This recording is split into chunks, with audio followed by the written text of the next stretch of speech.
अगर बच्चा पोटी को खाने लगता है या पोटी के साथ खेलने लगता है तो ऐसी स्थिति में हमें क्या करना है, अब ये सवाल पर हम आ रहे हैं। देखिए, टॉयलेट लैंग्वेज को सीखने में देरी होना और इस कारण बच्चे का पोटी शब्द का दिमाग के साथ संगठन लेट होने के कारण ये दिक्कत अक्सर आती है। यानी हमने बच्चे को टॉयलेट लैंग्वेज समय से नहीं सिखाई है और हम पोटी वर्ड को एसोसिएट नहीं कर पाए हैं बच्चे के ब्रेन से कि ये अच्छी चीज है या ये गंदी चीज है और इसको हमें नहीं खाना है। यहाँ हमें करना क्या है, पहले स्टेप में हमको बच्चे को टॉयलेट लैंग्वेज सिखानी है। फिर हमको छीछी या गंदी यह शब्द यूज करके थोड़ा बुरा सा चेहरा बनाना है, नाक को थोड़ा सिकोड़ना है हल्का सा और इसको पोटी वर्ड से एसोसिएट करना, मतलब पोटी, छीछी, गंदी, सेम। यानी यही कि छीछी, गंदी गंदी, गंदी पोटी, इस टाइप से हमें बोलना है। अपना भी चेहरा हमें ऐसा बनाना है ताकि ये एसोसिएट कर सके कि ये खाने वाली चीज नहीं है, ये गंदी चीज है।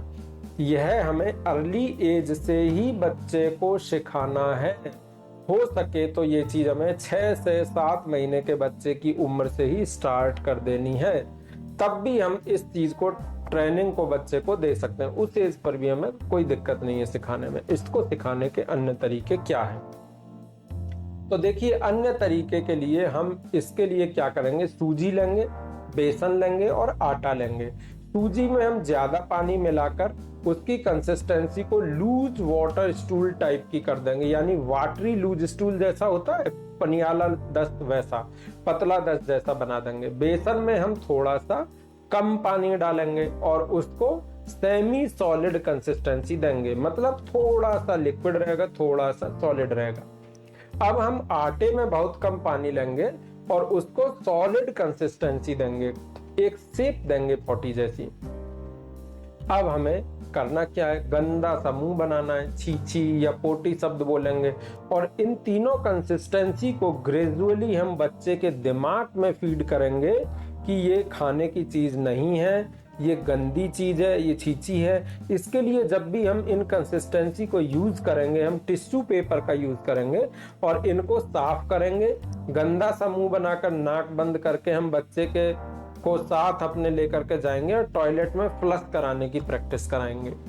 तीनों अलग अलग कंसिस्टेंसी के लिए हम अलग अलग डेज को चूज करेंगे। एक ही दिन में हम तीनों कंसिस्टेंसी को बच्चे को ट्रायल नहीं करेंगे शुरुआती दिनों में, और टिश्यू पेपर का यूज करके हम इनको बाथरूम में वॉश करेंगे।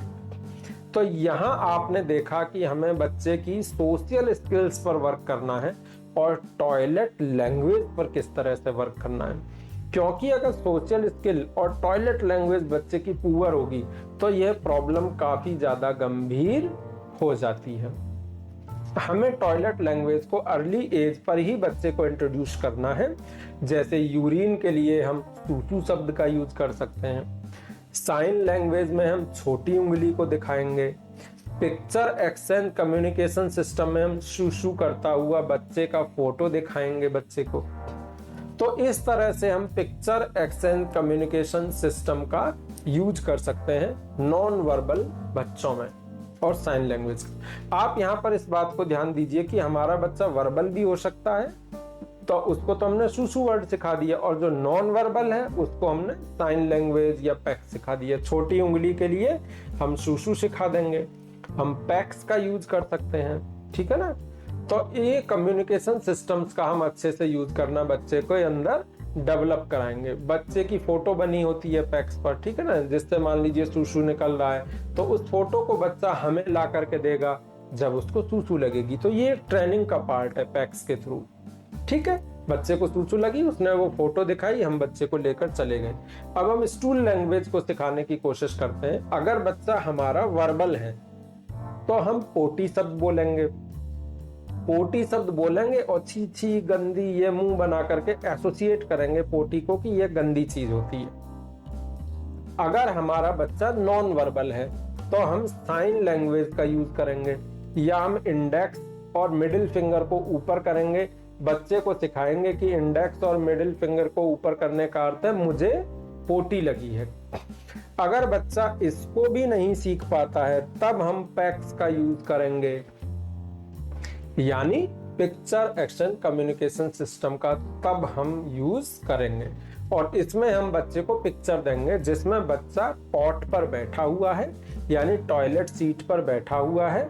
सोचना ये है कि अब बच्चा पॉट पर अगर बैठा हुआ है तो वो यूरिन भी कर सकता है और वो स्टूल भी पास कर सकता है।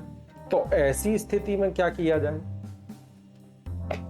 तो देखिए, पैक्स को जब स्टूल के लिए यूज करेंगे तो बच्चा सिटिंग ऑन द पॉट है, और जब पैक्स को हम यूरिनेशन के लिए यूज करेंगे तो हम दिखाएंगे कि बच्चा is standing near the pot and doing urine. ठीक है, क्लियर डिफरेंस? और बाथरूम होना चाहिए एनवायरनमेंट में। यूरिनेशन के लिए अगर बच्ची है तो हम उसको फ्रॉक पहनाकर बाथरूम में खड़ी हुई दिखाएंगे, तो उसका इंडिकेशन होगा कि यह यूरिनेशन के लिए खड़ी है। और बॉय के लिए हम बच्चा पॉट के नजदीक आकर के खड़ा हुआ है। ठीक है, अगर बच्ची है तो हम उसको फ्रॉक पहनकर बाथरूम में खड़े हुए दिखा सकते हैं, तो उसका इंडिकेशन होगा कि बच्ची कैसे पैक्स के थ्रू ये हमें बताएगी कि उसे यूरिन करना है।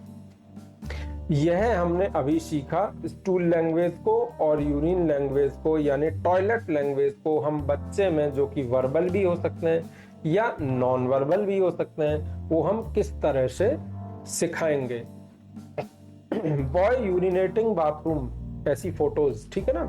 Girl standing in toilet, boy sitting on pot, girl sitting on pot. तो ये ऐसी 4-5 तरह की पिक्चर हमें बच्चे को दिखानी होंगी, ट्रेन करना होगा।